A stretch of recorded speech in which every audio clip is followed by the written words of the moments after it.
Waheguru Ji Ka Khalsa, Waheguru Ji Ki Fateh. Students, how are you all? I hope you all are fit and fine. I, Assistant Professor Mandeep Kaur from SGAD College of Education, Khadur Sahab, is again with you to discuss a new topic of educational technology. In my previous video, I talked about the basic concept of programmed instruction. Now, in this video, we'll be talking about the first type or style of programming, which is called linear programming. Well, students, we'll be talking about its basic nature, its concept, basic rationale working behind it, its assumptions, its features, and the most important one, a suitable and relevant example in order to elaborate this topic. Students, in linear programming, the key word is linear. Linear means in a straight line. Now, what is in a straight line? We know that in programming, we present the subject matter in the form of frames. So in the linear programming, the frames in which subject matter is given to the students, they are arranged in a linear fashion, in a straight line. A single track path is followed by each and every student. To further discuss this topic, we'll use a PowerPoint presentation. So now, without any further delay, let's start the topic. Today's topic is linear programming. So we'll start with the meaning of linear program. Linear style of programming, this concept was given by the renowned psychologist B.F. Skinner in 1954. So in this program, as I have already told you, that linear means straight path or the straight sequence that we give to the frames in which material is presented to the students, through which the student leads from his entry behavior to the terminal behavior. By entry behavior, we mean his previous level, and the terminal behavior means the learning outcomes that are expected from him after completing the program. Then the key feature is here that all learners follow the same sequence of frames in order to accomplish the aims of the program. As you can see in this diagram, frame 1, 2, 3, 4, they are all arranged in a straight line, and this type of programming is known as linear programming. Then we have various other names by which this program is known by. For example, the first one is Skinnerian style of programming.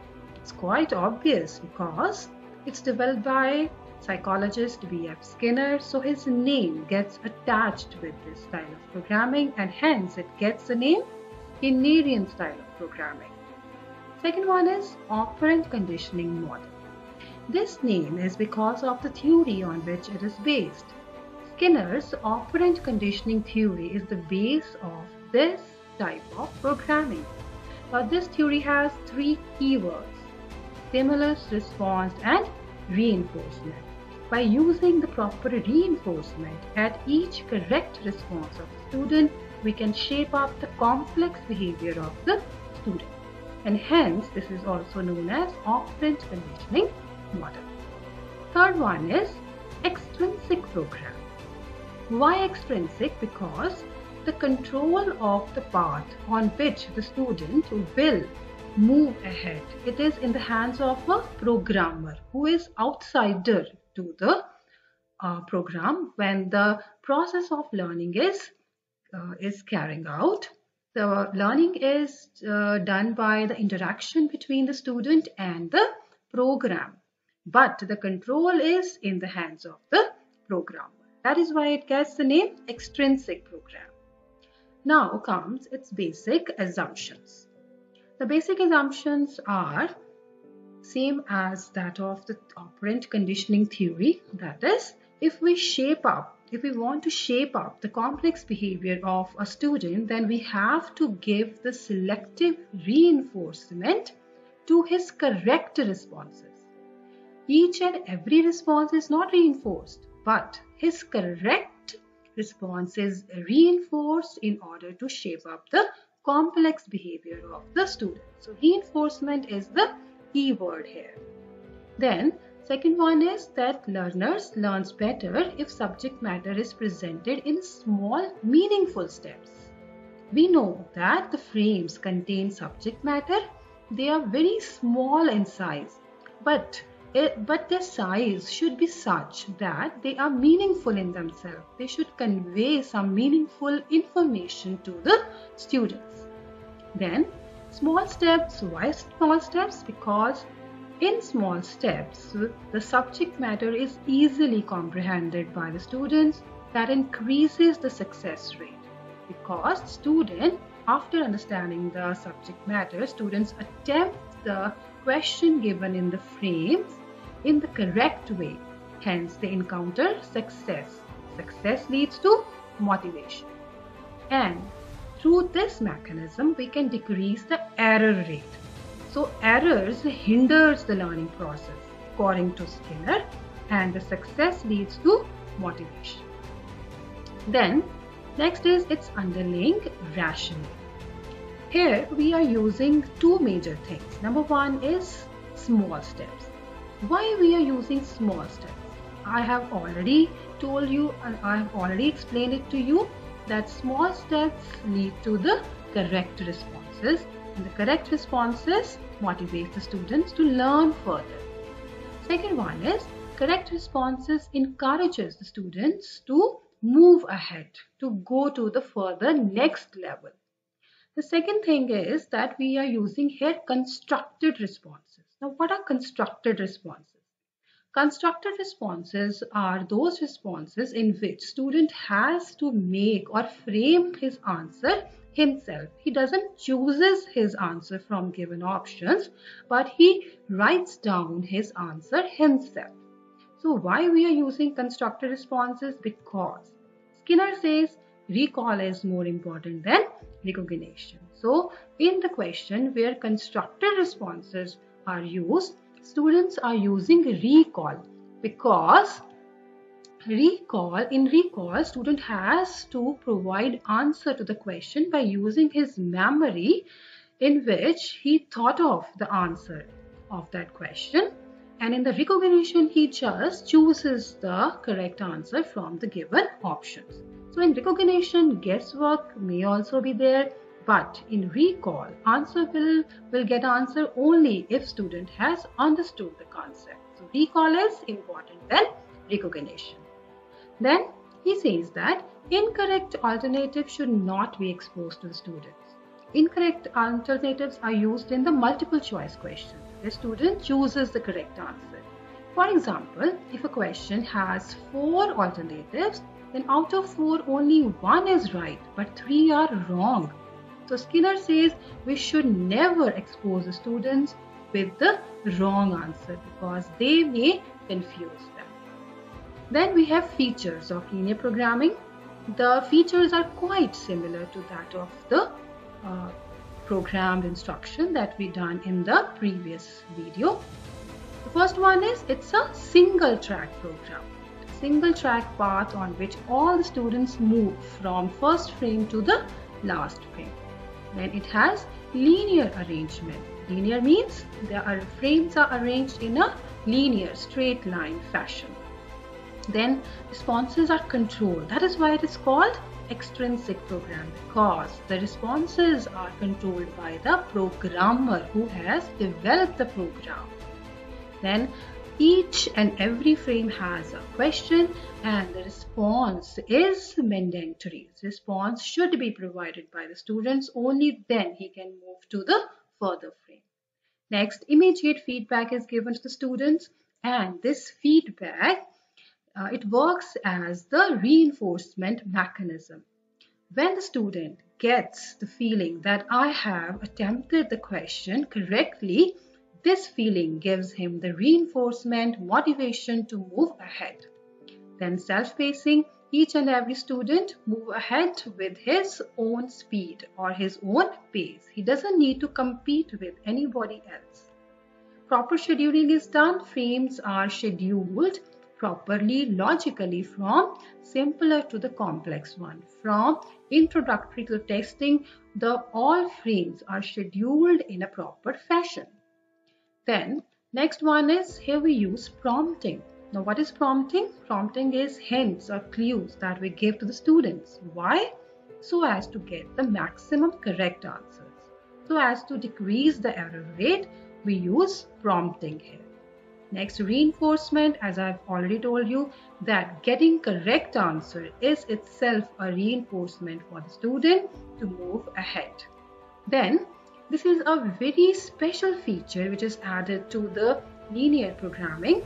In a normal program, as you may see, first frame lead to second, second to the third, third to the fourth, fourth to the fifth, and then next. This is a simpler linear program, but a special feature skip linear program can be added to it in this way.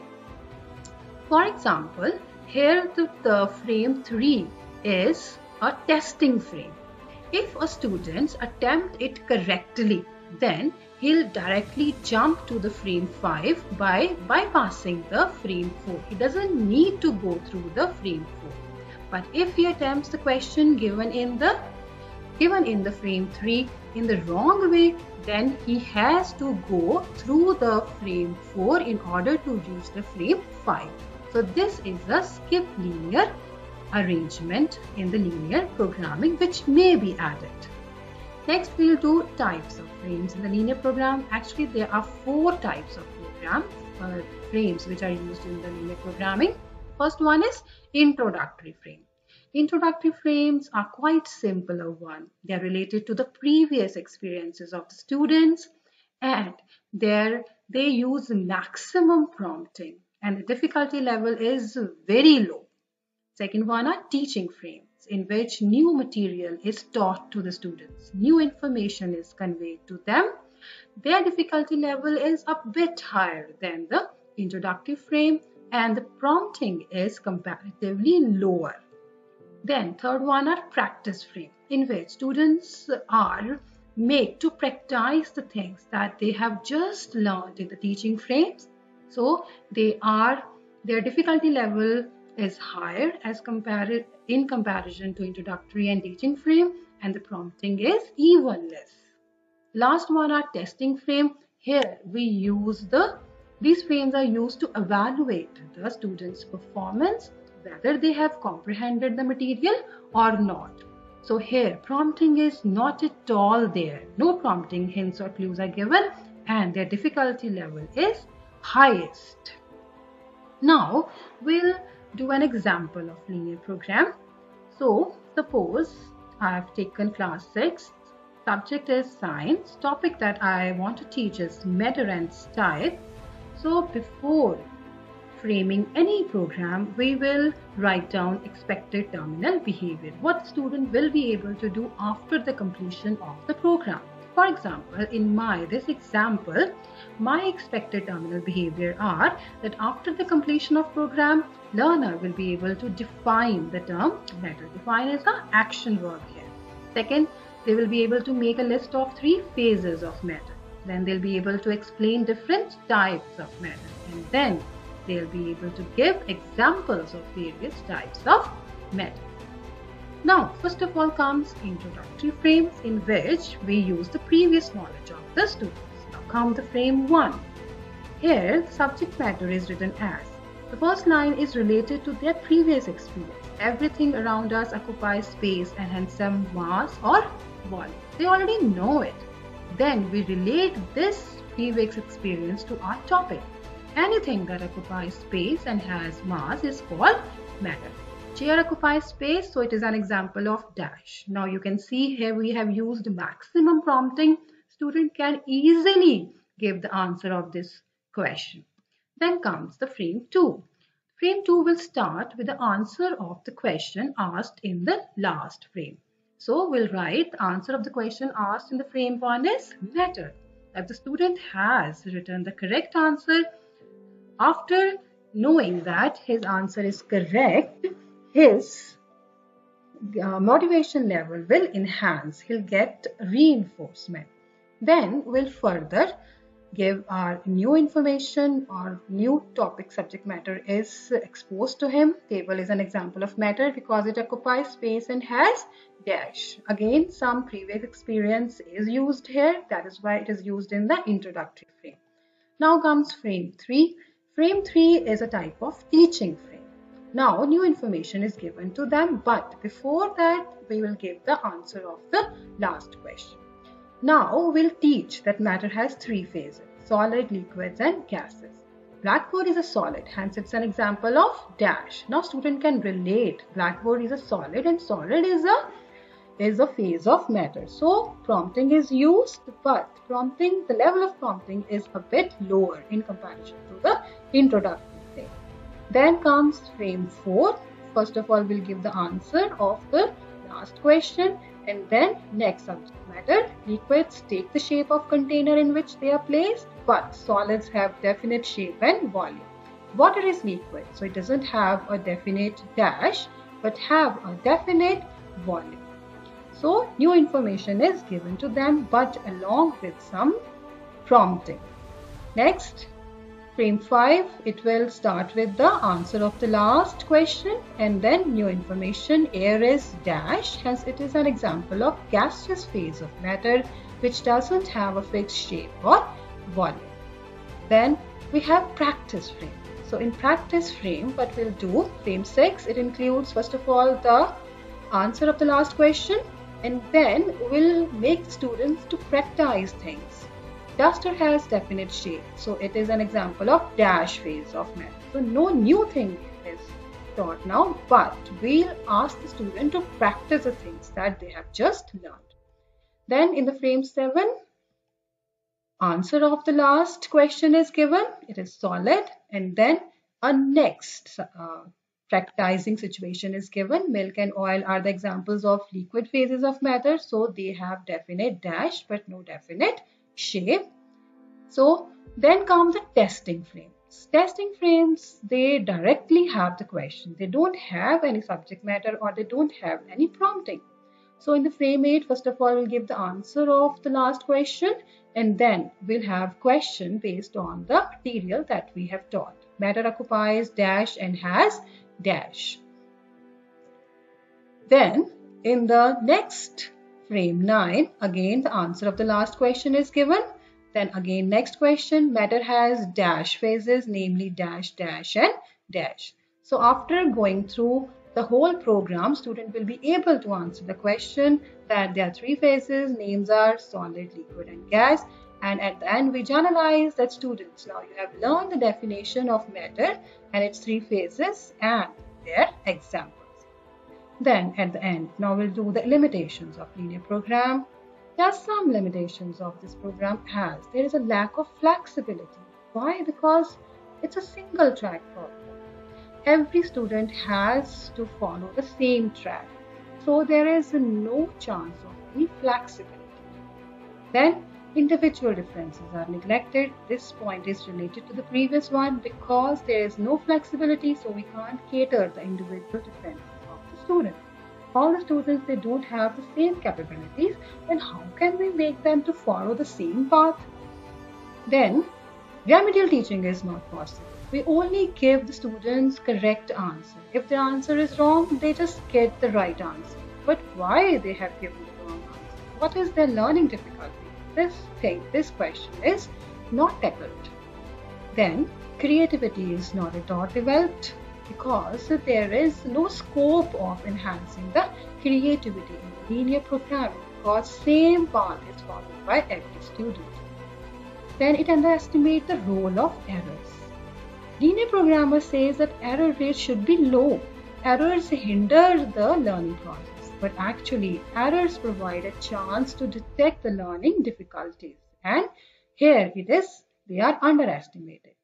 They are not useful for students with higher IQ because the students with higher IQ will feel that these type of programs are quite monotonous and they are not according to their level or their capabilities because creativity, remedial teaching or individual differences are not catered here. And then it's not useful for all subjects. only those subjects can be presented through linear programming which are factual, which can be modulated or which can be presented through very small steps. But the subjects like, for example, where explanation is required, like literature, in those subjects, linear programming is very difficult. So this was all about linear programming. Thank you. I hope you have understood the topic very well. Thank you very much.